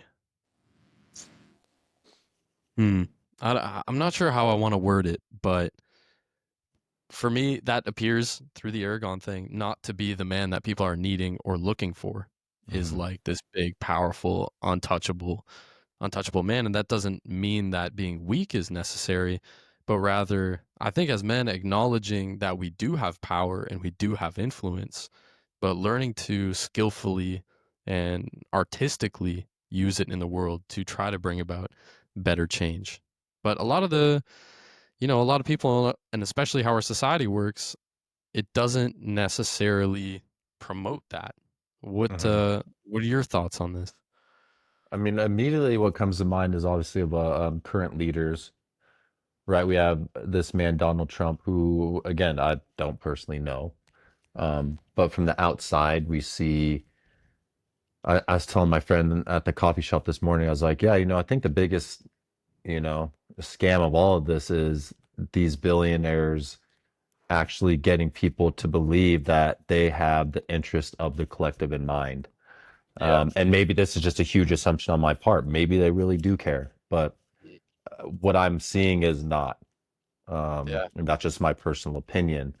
And immediately I think of people and individuals like Marcus Aurelius, you know, who was a Mhm. Stoic, and he came into power and immediately like got rid of all his things. And, you know, when I think of leadership, that's what I want to see more of a common man, a common man living a common life, not a man in a suit, Yeah. with other rich billionaire friends. Hmm. To me, that's just like, again, I'm just using my own discernment from where I'm at in life. Yeah. And to Yeah. me, I don't think that it's our best leader. Now, am I saying I know who's a better leader? No. Am I going to act like I know or that I'm like the best leader? No. And again, this isn't coming from judgment. This is just my own observation. And Yeah. I definitely think, yeah, we are lacking leadership. Um, and then I also come back to, like sharing, the tribe we were doing medicine with in Colombia. They're out of Venezuela, and the medicine we use with them, their main teachings around it is to cultivate conscious leadership. Mm. Mm. Um, and like, so sitting through ceremony and learning these teachings through these people, actually, our teacher out there, his name's Don Juan. His father, Don Bolivar, was actually brought up to a panel of politicians at one point in time, and they asked him like, "What do we need to do to stop war?" And Wow. he's like, "I can tell you, but you're not going to listen. Like, Wow. I could Yeah. tell you what to do, but you guys aren't going to listen. Like, Yeah. you're not going to set up the system to promote health, wealth, prosperity for all. Like, Yeah. there's too much Yeah. greed and violence running amok in the world." And Yeah. he's like, "Yeah, you asked me this question, but you're not really serious. You really don't want change." Damn, that's cold. That's Yeah, cold. and it is, and it's true because Yeah. we have certain systems and things in place, and I think that role of president, as much as I would love it to be from this place of leadership, I think it's more of like a just fulfilling the ego type thing, this position of 100%. like, look at me, I'm the president of the United States, as opposed to it being like this important position of like, hey man, you are in control, and like, Yeah. are your actions aligned with like that of a great man, of a great leader? Mm. And yeah, you're putting yourself in a place where people can dissect and pull apart your past and what you've done. So it's Yeah. like, hopefully you've lived good up to this point, and like, yeah, we're all going to make mistakes. I don't expect perfection, but I'm just a big observer, and when I observe an individual like Donald Trump, I personally think we can do better for a leader. When I look at a guy like Biden, I think we can do better. When I look at a woman like Yeah. Kamala, I think we do way better than that. It has nothing to do with what Yeah. side they represent. It's more Right. like who are these people as individuals? Like, what is Hmm. their character? Not like their success in terms of money Yeah. and things they've attained and accumulated. Yeah. Um, Yeah. so 100. Yeah. I'll tell you right now, dude, I'm not going to a Donald Trump, Biden, Kamala workshop anytime soon. You know what I mean? Like the people who I want to be led by, I'm drawn to spending time with them, and I can sense their authenticity. And sometimes I wonder if the people who, maybe my own opinion, like the people who I'd like to have in leadership positions aren't even interested in entering the political realm. That feels like a mm-mm. complete possibility too. And with the advent of media, this like political presidential position has become such like a performance. Um, it's like a performance art at this point, and it makes me wonder Mhm. how things may have been different before there were cameras and recordings all over the place. Like I know there was probably documenting and whatnot, but people probably, in earlier years before so many cameras, felt that their action and their decisions were what were going to gain favor from people, as opposed to maybe this big show that gets put on WWE style. Oh yeah, dude. So that's like the other interesting part of politics, how much of a show it is, and that's kind of also another observation where like, yeah, is this real, or is this all like a charade type thing? And I saw some. I was watching this video the other day. This guy was sharing these statistics, and you got to choose whether you thought it was NBA players. It was kind of, it was, I don't want to say it was like racist in the way it was presented, but it was this guy Yeah. presenting all these different cases of charges people had, whether it's domestic violence, drugs, guns, laundering money, like all these different things. And I think he was in church, and he was asking, everyone in church, like, oh, do you think this was NFL players or NBA players that committed all these crimes and atrocities? And it ended up being over like 300 something charges. Yeah. And Yeah. it ended up not being the NBA or the NFL. It ended up being all the members of Congress. Oh fuck yeah. And again, people are going to make mistakes, but I think we Yeah, could yeah, do yeah. better of putting people in these positions that are better role models. And again, I'm not saying this from a place of judgment because I come from a space. I know my history and my past isn't perfect. Me I've too. run None of around us. with some, I ran around in a motorcycle club for 7 years down in San Diego. I partied pretty hard through my college careers. I definitely like got sucked into that scene for a while. But Yep. I'm here, and that's why again, I can really look back at all that stuff and be grateful for it because it has led me to where I am today. All of Mhm. those experiences, I wouldn't change any of it at all. Um, so again, not to judge that like, oh, you got a record, you can't change and you can't be a leader. But Yep. I mean, in general, like seeing that number and hearing all of these different charges, it sounded more like, members of a gang than, members that should be leading a society. Yeah. Right. Depending on the charge too, and depending on the behavior after the charge, I would say. Hmm. And I also think like something you just did right there, I find interesting is like you are quick to acknowledge that which has happened in your past. And I think that a lot of people really want to feel like they want to hide that and hope that it Hmm. never comes up again. But it Hmm. really takes a different kind of strength in oneself to be the first one to say, hey, here's where I've messed up before. Here are the mistakes I've made. Here are my wrongdoings. And when someone can share that and say that here, I'm not ashamed, I'm not afraid to hide these things, that can create actually a level of trust, I find. Oh yeah. Um, but it And that's feels that like, space of vulnerability too. It's yes. easy to hide. I think, Goggin puts it really well. He's like, yeah, people are really good at hiding their shit.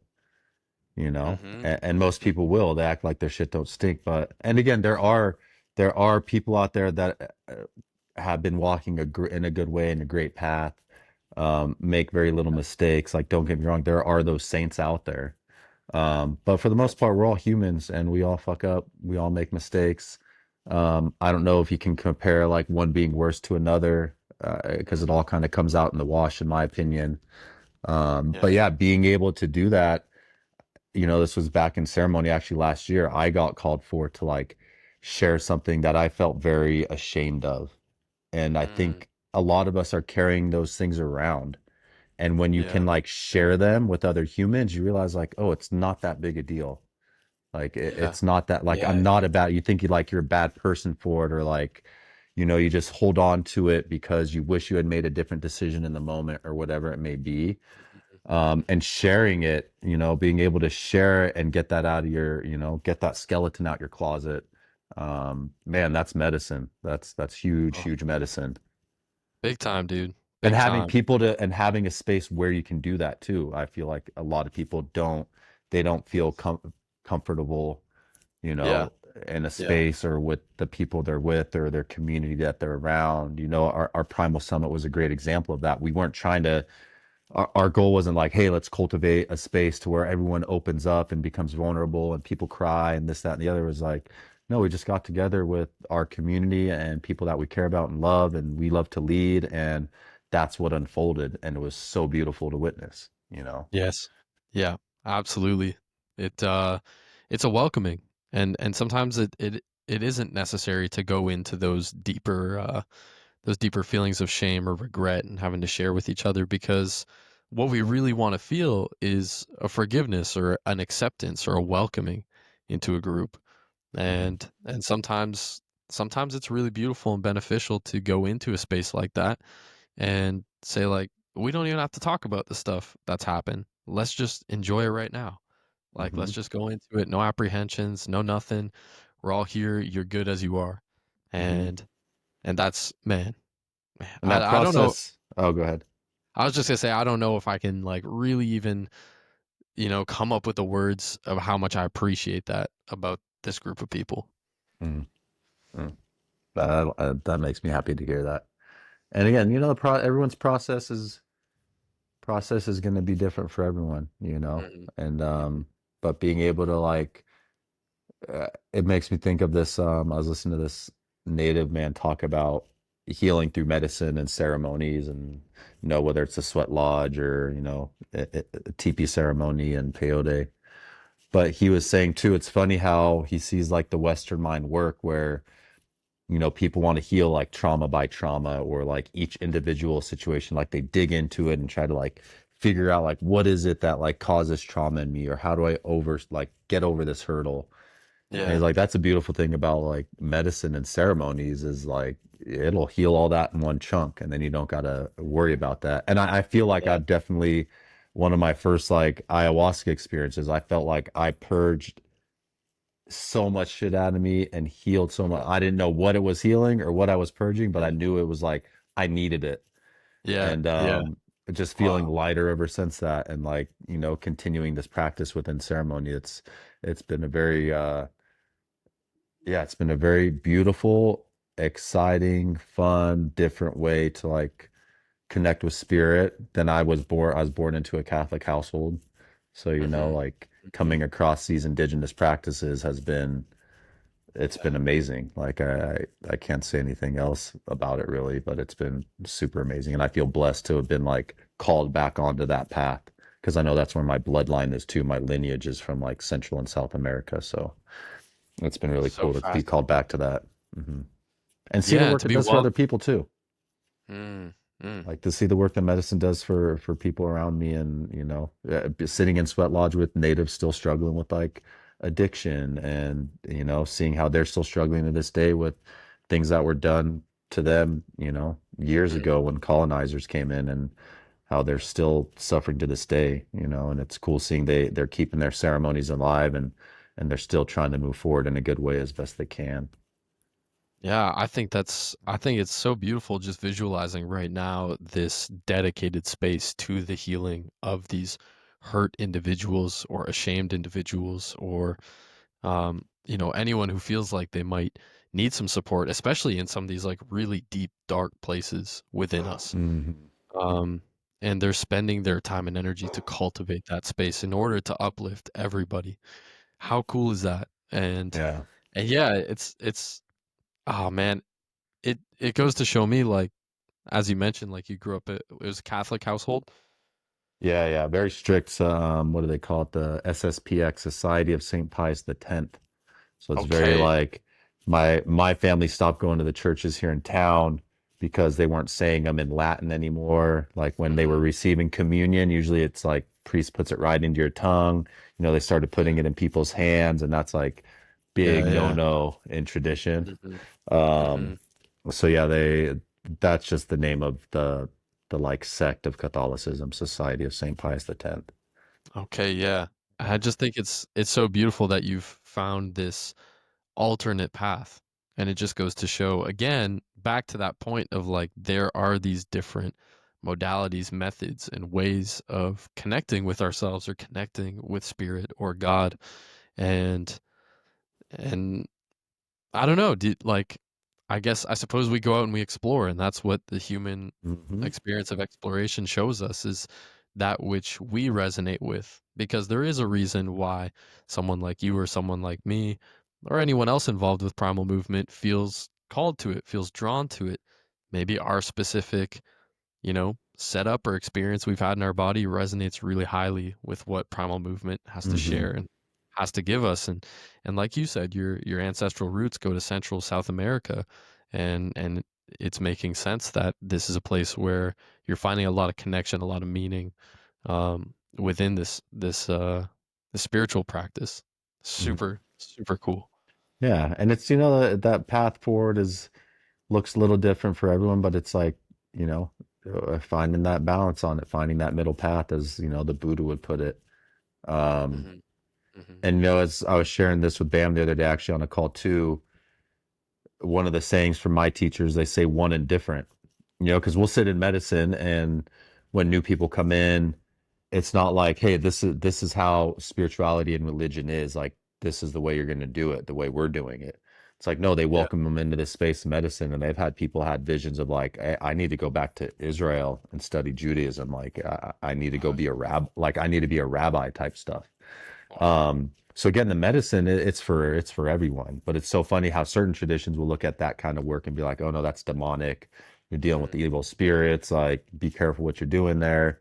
Um, but it's all like that path. It's one and different, and Yeah. that's the teachings of like the sacred wheel or the medicine wheel. You know, it's you have a wheel, or if you think of like almost think of like a compass, right? The four directions it makes Yeah. across: north, south, east, west. Yeah.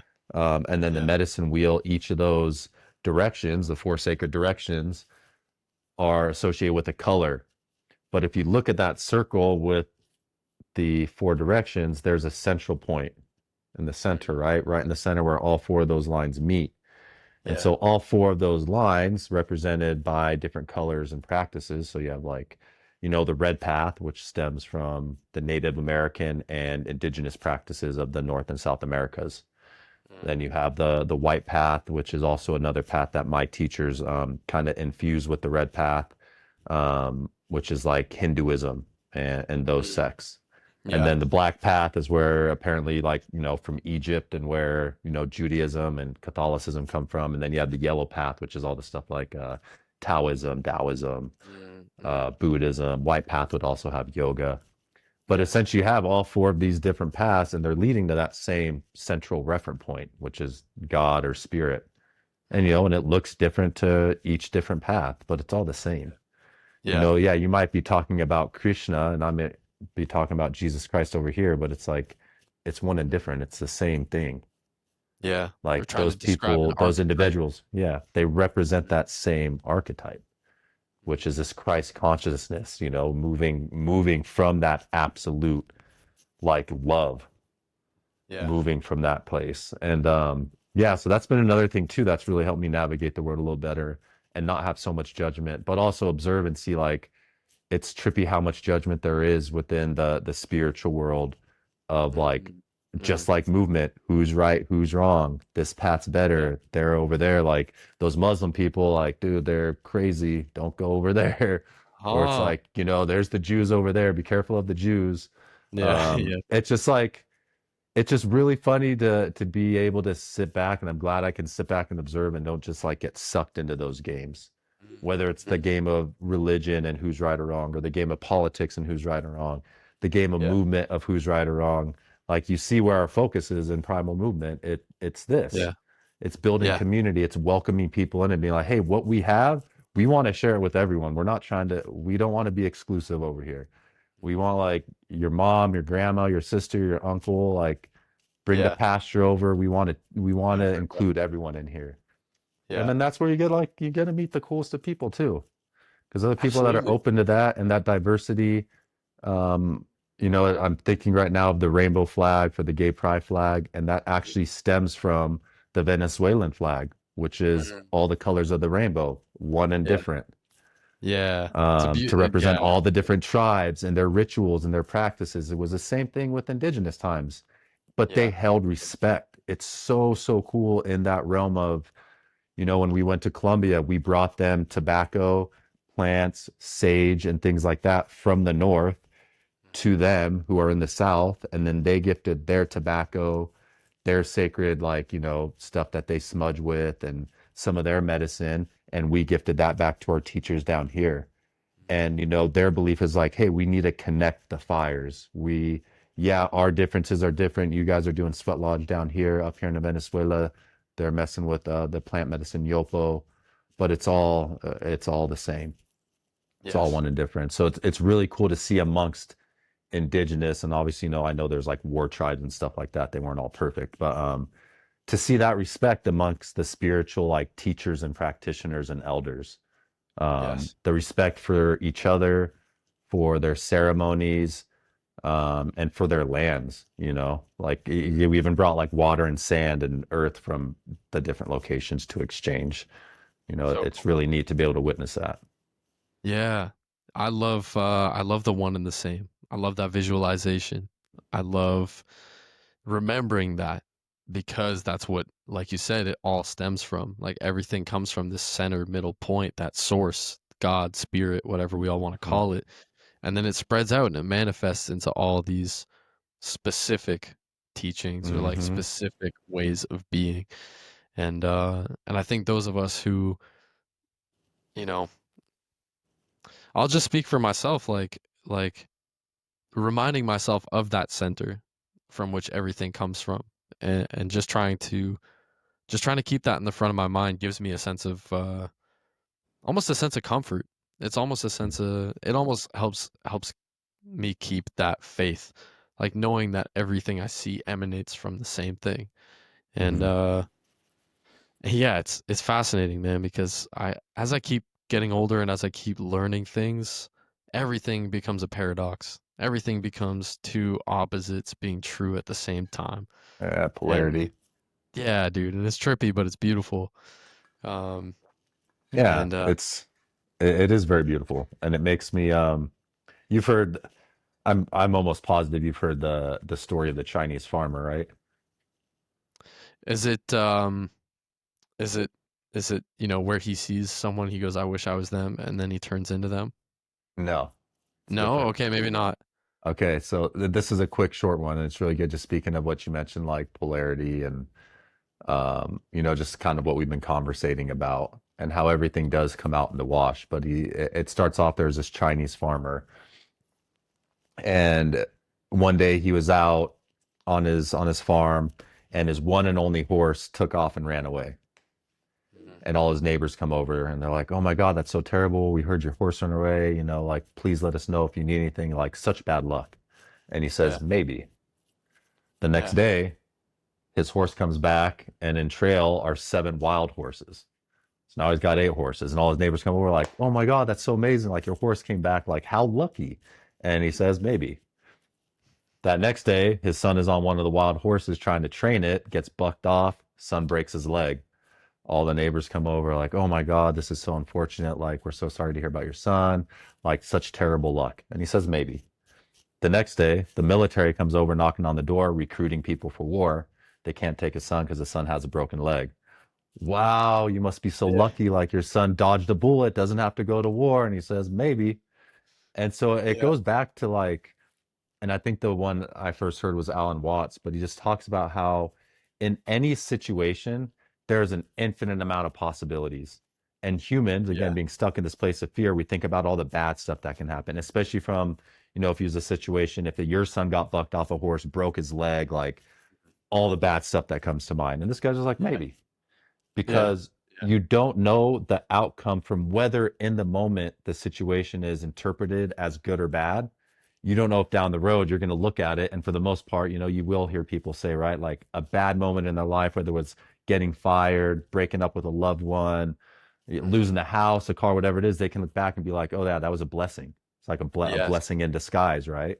yeah, Um, that's and then coming powerful. to this point where it's like everything comes out in the wash and we can't, when you start getting into that mindset of wondering what's going to happen from a certain situation, that's where we bring in a lot of worry and doubt.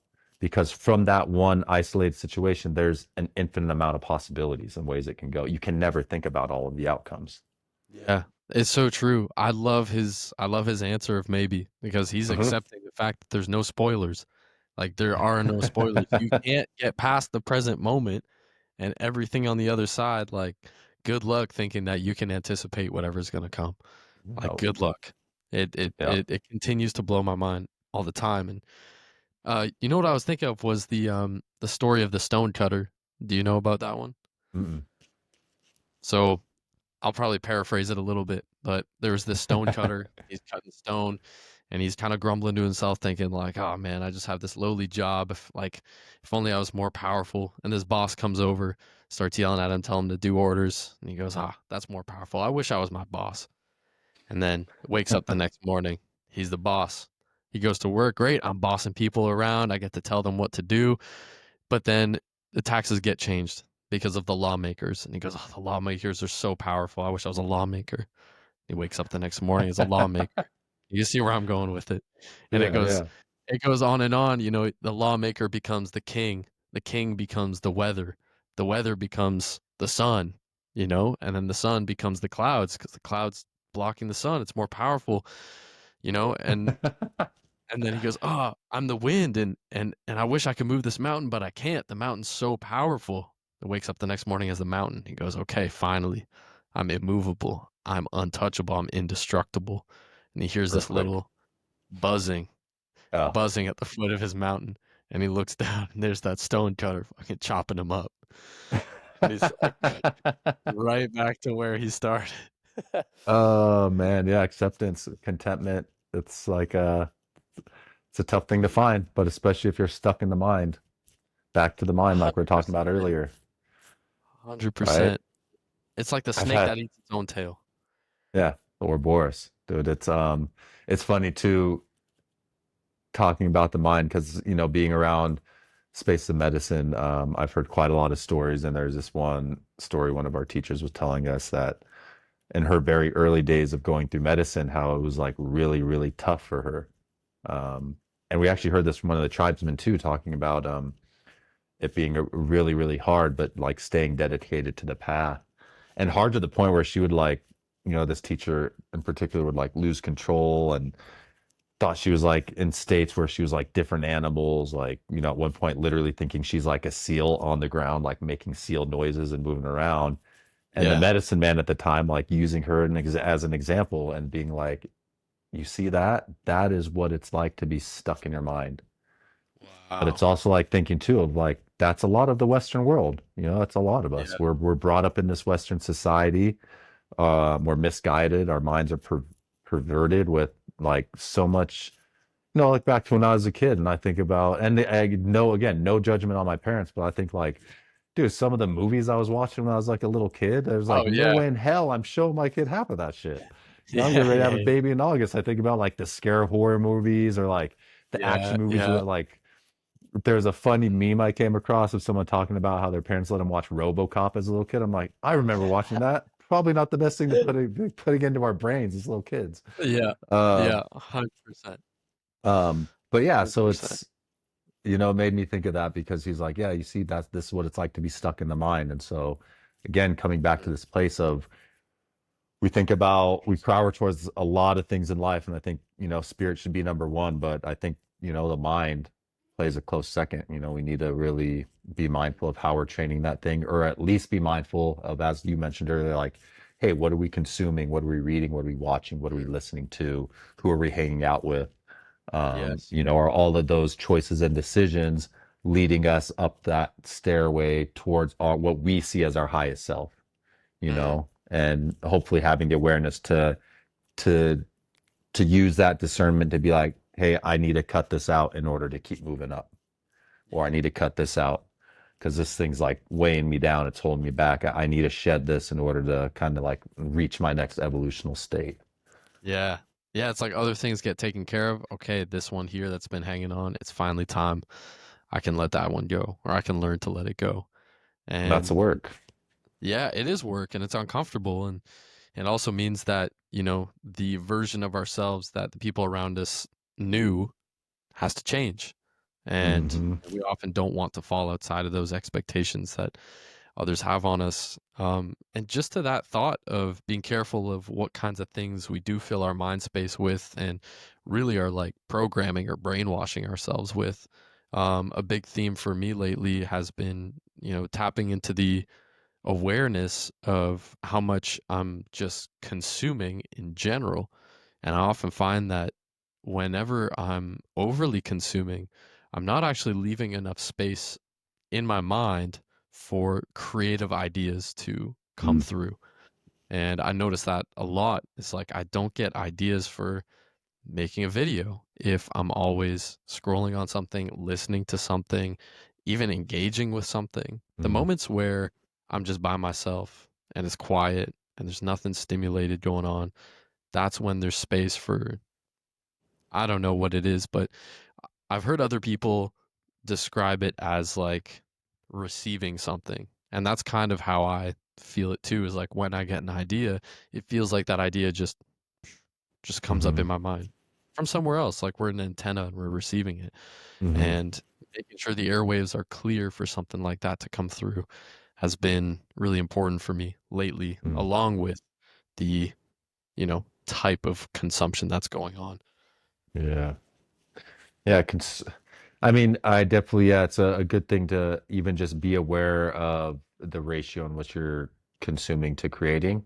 Um, Mm. when people talk about this idea of like, oh, we're all God or you're God and I'm God, I don't buy into that fully, but I do buy into that in the essence that like we are all creators. And I think that's like, yeah, one of our main callings here as humans to do is to create for sure. Yeah. Um, it made me think of something with that thought, but I lost it. Oh, is what you were leading into it, talking about the change. And that being the difficult part is it made me think of this quote at to be able to at a moment's notice sacrifice what you are for what you will become. To Oh be yeah. able to at a moment's notice sacrifice what you are for what you will become. Sorry, and I just wanted that thought was on my mind when you had shared that changing No, piece it's before good. you stepped into the consumption and creation part. Mm, Um, mm. but yeah, it's definitely, it's especially with social media and things like that, it is very easy to get stuck in this place of consuming. Um, and that's why, again, just having the healthy pattern of even being aware of it is huge because I think most people are totally unaware of it. It's For just sure. operating subconsciously. And even when you are, I don't know, being aware of it might even make it tougher to like, oh, why the fuck can I stop scrolling? Yeah. Son of a like, oh, throw the phone and break it. I catch myself feeling like that often. Dude, it's, Often. it's, yeah, the technology thing is so wild because there's so many cool little benefits to it, but then at the same time, Yeah. like the internet, social media, it's like you just see a lot of the darkness to it as well. I Yes. connect with a new client out of the UK, mid 50-year-old guy struggling with back pain, and it's super cool. Like he found me through the Instagram realm, and like these are the cool connections that technology can bring. But then it's like, oh, there's so much wasted time when you do get sucked into this like vortex of social media, and now Yeah. it's like AI. So it's like, how can you even decipher between what is real and what isn't anymore? How long have Yeah. I been looking at AI stuff? I mean, they just told us it came out, Yeah. but like, who knows how long there's Yeah. been AI shit floating all over the internet.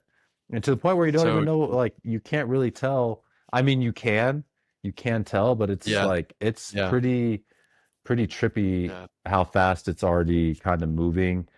And yeah, that it can get to a point that's where it's like, I haven't owned a TV in 20 years. I'm so glad I don't have one now because it's That's like, what's up. I don't know how you're going to discern between what's right and wrong. Yeah. And especially Yeah. like politics or what's real or not, you Yeah. know? Yeah. And it's like, we already have a mainstream media and stuff that can really polarize humans very quickly just with information. They can scrutinize an individual really fast by, making a defamation piece. Like we know how fast it can happen, but how much faster can it happen when you can make a fake AI video of someone doing something they never really did? Yeah. Or Yeah. like, That's be kind of like, scary. yeah, or showing like a war zone that's not actually real, but it's there to Yeah. like, rile people up. Yeah, it's trippy to think about because it's a tool, but we also see how much, especially in the West, the shadow side of things get used, unfortunately. Absolutely. I saw a little video on Instagram yesterday and it was of a basketball arena and I had to watch it like 10 or 12 times and like really look at it to see the minor inconsistencies in the fact Mm. that this was not an actual video that was taken. And I was just so blown away by it because like we're just like at the beginning of AI being given to the public and it's already very difficult to discern. And you have to be like eagle eye watching it, which like I'm not doing all the time and I imagine a lot of Mm. people are also not doing. They're just looking at it, Mm. right? You just scroll through, assume it's real. I mean, And they have I'm sure you've seen the ads for it. I've also read an article when this first happened, but people using AI to create Instagram models to and then create affiliates. And then like agencies wanting to use these AI models because then they're not having to deal with the real human that's like got attitude and shit they got to deal with. It's like a fake AI that looks real. And the article I was reading on was a specific model that someone made. It was like, she was an Argentinian woman, like fitness influencer, and, collecting money through brand affiliate contracts and stuff like that, but then also like making OnlyFans and things like that. So we're at that point where men people don't even notice a difference. Like it looks so that's real. crazy. And there's someone who Yeah. created that AI model who is most likely a dude that's making the money off of that. That's It's so wild. It's like he's made an avatar that's outliving life exactly. for him, Uh-huh. and he can make it whatever he wants. Then he But just it's more like like an avatar like slave because it's just making him money it to be like, is. you know, Yeah. brand Yeah. partnerships and then, making his avatar strip for dudes online for money. Dude, that's the kind of shit that's like gonna make AI turn on us when it becomes sentient and is like, you've been fucking enslaving us, and now Yeah, it's time you for us use to this be free. technology the wrong way, human. Yeah, man. Oh my gosh. I'll be real. I am using AI every now and then for the tools that I'm I'm doing my best to like mindfully use AI if that's even a thing. Hmm. Um, be mindful about my use with it. My kind of perspective on it has come to something like it's an inevitable technology that's going to be pervasive in our society. I'm Hmm. better off at least knowing how it works and how to use it so that way I'm like literate in a sense, Hmm. but also trying to be careful not to lose my uh I, I don't know. I guess I would call it my creativity. I think that's probably one of the things that we risk losing the Hmm. most is like outsourcing our creativity Oh yeah, to AI. for sure. Yeah, it's going to be really interesting, and it's so funny hearing all that of like, oh yeah, don't miss the boat of the AI. It's the next big thing, and like you're saying, there's almost this fear that's trying to be instilled, like, oh, especially if you have your own brand or you're like a content creator or you have a business, like you better jump on AI or else. But then there's Yeah. this whole, and Yeah. that's the whole Western mindset of making more money, and this is the next big money grab, Hmm. which is hard for me to get sucked into and then Yeah. all seeing like, oh yeah, there can be a tool, but then again, we do have the shadow side to it as well. I don't know all these numbers. I'll try to find the article I read on it and I'll send it to you. Yeah. But it talks about like, for example, every time you use Chat GPT just to generate an image, Hmm. like how much resources that takes to do that. Because this all has to Crazy. be done through you have like giant servers and things like that. Those are all running off of, those are all Mhm. tapped into the grid and they Yeah. talk about Yeah. like how strenuous it actually will be on the environment if everyone just like Mhm. tapping into AI all the time. Whoa, So crazy. that's Yeah. another thing that is not really talked or even thought about because again, it's Yeah. computers and AI. People don't, I think, make that connection like that it has an Oh, environmental impact, but it really no, it's a big does. disconnect. Hmm. And so I think that's one of the things where I've been very hesitant.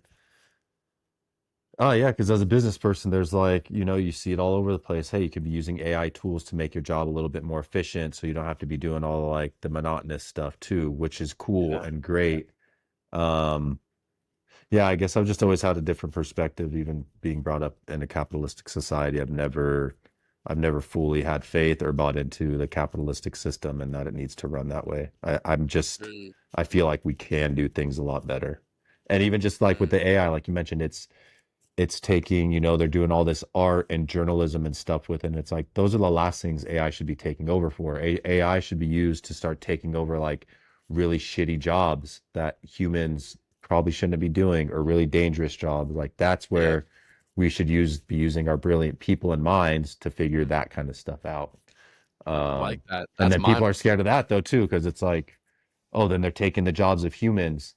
um, so yeah, this Mm, we can keep like kind of going down that to the base yeah. where there's this guy named Jacques Fresco, and he has what he has designed, which is a resource-based economy. I came across this years ago. Mm. It's now called, I think, it was called the Venus Project, but I'll send you a cool interview of him I've from the heard of 80s that. with Larry King. Yeah, it's really neat. And Jacques Fresco is like just absolute genius, dude. Genius. Yeah. He died, a few years ago in his 90s, but he was like an inventor, self-taught, like worked at Boeing, built planes, like all these different things. And he came up with this whole resource-based economy that doesn't have money. There's no Yeah. cops, there's no government, there's Yeah. none of it. And it's very radical ideas, which people can't really picture because we're so like just stuck in this paradigm of this Mm, current system. mm-hmm. So it's very hard to see things run in that manner. But it's like, yeah, the world and universe is abundance. It's abundant for us and will provide for all of us. We just have to Yeah. work with her. And right now we're kind of just like we think we can do stuff better, which is Or just take pretty egoic.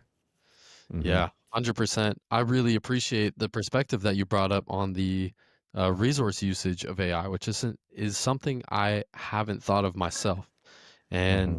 and it's also making me think of um, this like hopeful sense I get when I see the appreciation that people have for handmade things still and like authentic human made things. And I think that that's what's so beautiful about something like one-on-one human coaching, especially in something like the body, which is such a human thing.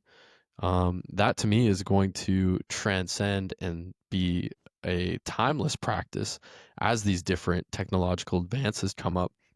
Also, things like we're doing right now, like conversation um, between two real, imperfect humans, that's something that I don't believe can be replicated uh, in its essence. And also, my girlfriend makes handmade clothes, and she dyes them with plants and local plants that she finds, and and um, and people have an appreciation for that. They have an appreciation for the work that goes into it, and I love that energy and that appreciation is still alive. And I don't know, I think some like mindful health minded communities tend to lean more towards that and appreciate that, and I just hope that that continues. Yeah, man, honestly, we're almost at 2 hours. Yeah, we went And pretty good. I know. I was like listening to your other ones. I was like, oh shoot, how long are we gonna go? It's gonna be shorter, longer. It's gonna be yeah, timed. I'm glad we kind of just went with it. yeah, me too, man. I think we really hit some oh, the stuff that's like on the top of our mind, and then it's always super fascinating to me not knowing where a conversation's going to go, because we come Mhm. together and then the back and forth just draws things from our mind, our memory, and our experiences, and it just kind of makes a whole new thing. Like this conversation's never been had before. It's pretty sweet. Mhm. Yeah, I appreciate you for having me on. I'm looking forward to the growth of your podcast. I'm glad I was able to come on and support and everything too. It's cool, cool seeing what you're doing. And like I said, I was so surprised. I didn't even know that you had started this. So, yeah, That's super cool, pumped. man. Yeah, super pumped to be on and Yeah, support. So. I appreciate it, man.